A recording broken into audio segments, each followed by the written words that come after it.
নমস্কার। Inter sub division cricket tournament পূর্ব বর্ধমান জাস্তিপেট তরফ থেকে আজকে হাজির করা হয়েছে অনিল চট্টোপাধ্যায়, ন্যাচারাল ডিপার্টমেন্টে চাকরি করে, একলব্যের ফ্র্যাঞ্চাইজি। নমস্কার। নমস্কার।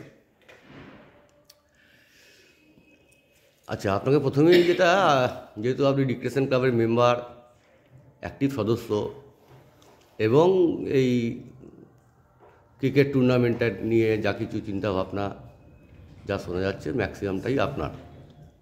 তো আপনি ক্রিকেট টুর্নামেন্ট নিয়ে অন্তত কিছু বলুন, যাতে সাধারণ মানুষ বুঝতে পারে, ডিটেলে জানতে পারে।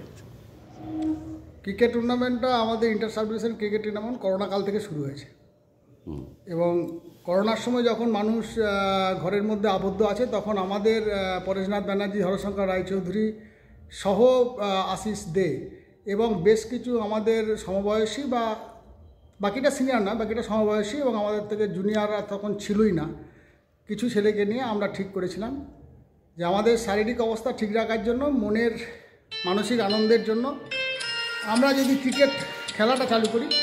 সেই হিসেবে আমরা ক্রিকেট খেলাটা চালু করেছিলাম। করোনার সময় খুব আনন্দের সাথে কাটিয়েছিলাম। আমরা সৌভাগ্যবান বলতে পারেন যে আমাদের সেই সময় কারুর করোনা তো দূরের কথা, কোনো রোগ বালাই সেইভাবে হয়নি। তারপর থেকেই ক্রিকেটের চিন্তাভাবনা, রিক্রিয়েশন ক্লাব, তারপর এটা 4 বছরে পড়েছে inter sub division cricket tournament এবং আমরা ব্যাপকভাবে সাব ডিভিশন থেকে এবং আমাদের বর্ধমান সদর থেকে সাড়া পেয়েছি। আর যাদের নাম করলাম তারা সহ বেশ কিছু স্টাফের ঐকান্তিক প্রচেষ্টা এবং সহযোগিতা, বিশেষ করে তাদের অন্ধবিশ্বাস আমার প্রতি, সেই জায়গা থেকেই আজকে এই জায়গায় এসেছি। এবং আমি প্রত্যেককে আবেদন করব যে তারা যেন এবারে খেলাটা দেখতে আসে। ঠিক। আমি রিক্রিয়েশন ক্লাবের সঙ্গে সঙ্গেও একলব্যের ফ্র্যাঞ্চাইজি বিডিং প্রসেসে টিম হচ্ছে, সমস্ত টিম 7টা টিম বিডিং প্রসেসে হয়েছে, বিভিন্ন প্লেয়ার কেনা বিক্রি হয়েছে, বিভিন্ন টিম বিভিন্ন প্লেয়ার ছেড়েছে নিয়েছে। আপনি বিগত 1 বছর 3 বছর ধরে একই প্লেয়ারকে রিটেন করছেন, যত প্রাইসই যাক, আপনি এবং এলিট এই দুটো টিম।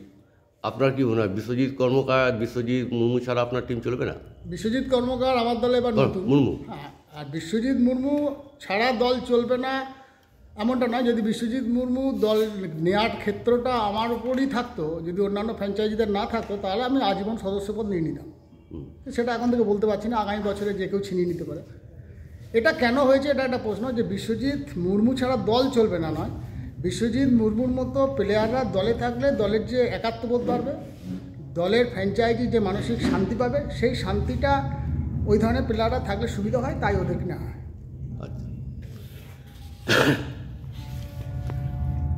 আচ্ছা, আপনাদের নতুন যে থিম নিয়েছেন এবছরে, যে ফ্যামিলি মেম্বারকে করা, আপনারা কি কি ব্যবস্থা রাখছেন ফ্যামিলি মেম্বারদের জন্য? ফ্যামিলি মেম্বারদের একদিন পিকনিকে গিয়ে যে রকম আনন্দ উপভোগ করা যায়, তার সব রকম রসদ ওই দিন মাঠে থাকবে।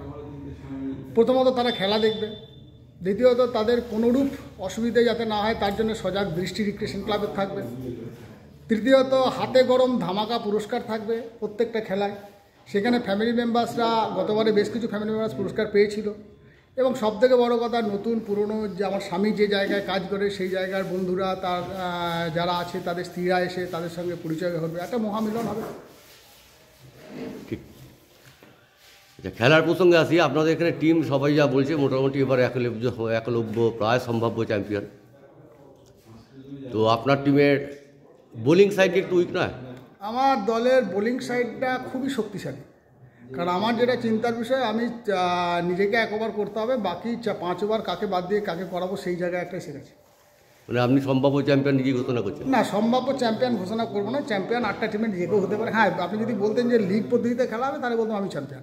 কারণ সত্যি কথা বলতে কি, যে মানের কিছু প্লেয়ার আছে, তাদের একটা বলে একটা ভালো ব্যাটসম্যানকে আউট করে দেওয়ার পক্ষে যথেষ্ট। আবার একটা ভালো ব্যাটসম্যান দাঁড়িয়ে গেলে যে কোনো ভালো বোলারকে মুচড়ে শেষ করে দেওয়ার পক্ষে যথেষ্ট। তাই চ্যাম্পিয়ন বলবো না।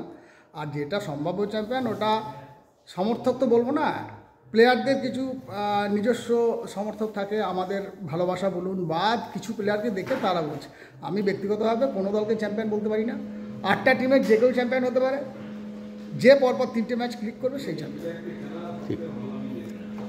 এই যে বিভিন্ন প্রশ্নোত্তর পর্বতে টাইটান এবং একলব্য দুজনকে চ্যাম্পিয়ন বা তারা দুজন ফাইনাল খেলবে দেখা যাচ্ছে, এটা এক্সট্রা চাপ হবে না? কিচ্ছু চাপ হবে না। টাইটানে ভরত রাউত আছে, আর এখানে বিশ্বজিৎ মুর্মু আছে, বিশ্বজিৎ পাল আছে, বিশ্বজিৎ কর্মকার আছে, শিবব্রত মিত্র আছে। চাপের কোনো জায়গায় নেই। সেদিন স্বাভাবিক খেলা খেললেই চ্যাম্পিয়ন। মানে আপনার আপনাদের পক্ষে আছে বোধহয় চ্যালেঞ্জার আপনাদের গ্রুপে? ওকে প্রথম ম্যাচ না, সেকেন্ড ম্যাচ, যদি সেকেন্ড ম্যাচ ফাইটার্স এবং আপনার মা অম্বিকা, না এলিটার ফাইটার্সের মধ্যে যে জিতবে। আর আমাদের প্রথম ম্যাচ অম্বিকা। তাহলে ফাইটটা যদি দেখা যায় যে এখন যা প্রশ্নোত্তরে যা উত্তর আসছে বা সাধারণ যারা প্লেয়ার যারা বলছে, তারা ফাইটার্স বা আপনার মা অম্বিকা, এই দুটো টিমকে আপনার খেলতে হবে। মা অম্বিকার টিম হচ্ছে সব তরুণ, সেক্ষেত্রে একটা ভীতি কাজ করছে না? চ্যালেঞ্জ নিতে একলব্যের ফ্র্যাঞ্চাইজি সবসময় প্রস্তুত। আমি গর্ববোধ করছি আমার প্রথম ম্যাচে একটা ইয়াং তরতাজা শক্ত দলের বিরুদ্ধে। ওই দলটাকে হারালে আমার মনের যে আনন্দ আসবে, সেই আনন্দে বাকি ম্যাচটা পার করবে। না, আপনার পুরনো রেকর্ড আপনাকে ভয় পাচ্ছে না?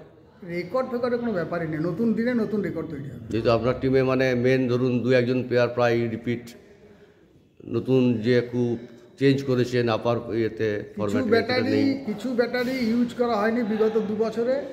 সেই ব্যাটারিগুলো জমা আছে, এখনও ড্যামেজ হয়নি। সেই ব্যাটারিগুলো এবারে চার্জ দেবে মনে হচ্ছে। ব্যাটারি চার্জ আছে তো? একদম ফুল চার্জ।